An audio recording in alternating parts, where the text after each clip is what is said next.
Welcome, today I am with VIVO Y72 5G, and if you want to take screenshot without using these physical keys, we got two methods. The first one, you have to open notification panel, and then you have to go for this option as capture. As you can see, we got here this menu.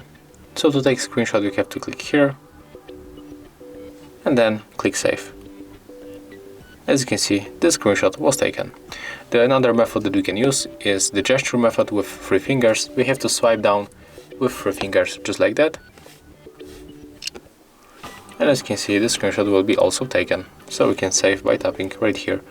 And if you want to activate this option, as default it is, but if you are looking for it, you have to go for the shortcuts and accessibility, and then you have to go for the S capture. And as you can see, we can find this option right here.